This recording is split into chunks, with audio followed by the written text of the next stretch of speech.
ಆತ್ಮೀಯ ಸ್ನೇಹಿತರಾಗಿರ್ತಕ್ಕಂಥ HY ಮೇಟಿಯವರನ್ನು ಕಳೆದುಕೊಂಡು ನನ್ನ ಒಬ್ಬ ಒಳ್ಳೆಯ ಸ್ನೇಹಿತರನ್ನು ಕಳೆದುಕೊಂಡಿರ್ತಕ್ಕಂಥ ಆಘಾತ ನನ್ನ ಮನಸ್ಸಿಗಾಗಿದೆ. ದೇವರು ಇಷ್ಟು ಬೇಗನೆ ಅವರನ್ನು ಅಪ್ಪುಗೊಳ್ತಾರೆ ಅನ್ನೋದು ನಮಗಿರಲಿಲ್ಲ. ನಿನ್ನಿನ ದಿನ ನಾನು ಪ್ರತಿ ಕ್ಷಣ ಅವರ ಆರೋಗ್ಯದ ಬಗ್ಗೆ ಯೋಚನೆ ಮಾಡತಕ್ಕಂಥ ಸಂದರ್ಭದಲ್ಲಿ ಇವತ್ತು ನಮ್ಮನ್ನು ಬಿಟ್ಟು ಅಗಲಿದ್ದಾರೆ ಅನ್ನುವ ಶಬ್ದವನ್ನು ಕೇಳಿ ನನಗೆ ಸಿಡ್ಲು ಬಡದಂತಾಯಿತು. ಯಾಕಂತ ಹೇಳಿದ್ರೆ ರಾಜಕೀಯಕ್ಕಿಂತ ಹೆಚ್ಚಾಗಿ ಅವರ ನಮ್ಮ ಸ್ನೇಹ ಬಹಳಷ್ಟು ಆತ್ಮೀಯವಾದದ್ದು. ಇವತ್ತು ರಾಜಕೀಯ ಕ್ಷೇತ್ರದಲ್ಲಿ ಬಹಳಷ್ಟು ಮಹತ್ವಾಕಾಂಕ್ಷೆಯನ್ನು ಹೊಂದಿರತಕ್ಕಂಥ ಒಂದು ವ್ಯಕ್ತಿ.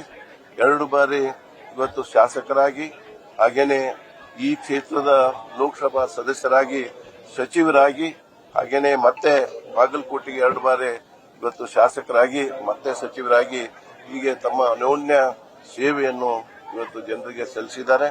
ಈ ಒಂದು ನಾಡಿನ ಹಾಗೂ ನಮ್ಮ ಜಿಲ್ಲೆಯ ಅಭಿವೃದ್ಧಿಗಾಗಿ, ಜನರ ಕಲ್ಯಾಣಕ್ಕಾಗಿ ತಮ್ಮದೇ ಆಗಿರ್ತಕ್ಕಂಥ ಒಂದು ಸೇವೆಯನ್ನು ಸಲ್ಲಿಸಿ ನಮ್ಮನ್ನು ಅಗಲಿದ್ದಾರೆ. ಇಂಥ ಒಂದು ಸಂದರ್ಭದಲ್ಲಿ ಅವರು ಅಗಲಿರ್ತಕ್ಕಂಥ ಆ ದುಃಖವನ್ನು ಸಹಿಸತಕ್ಕಂಥ ಶಕ್ತಿ ಅವರ ಕುಟುಂಬ, ಅವರ ಅಭಿಮಾನಿಗಳಿಗೆ ಇರಲಿ. ಇವತ್ತು ದೇವರ ಅವರ ಆತ್ಮಕ್ಕೆ ಚಿರಶಾಂತಿ ಕೂರಲಿ ಅಂತ ನಾನು ಬಯಸ್ತೇನೆ.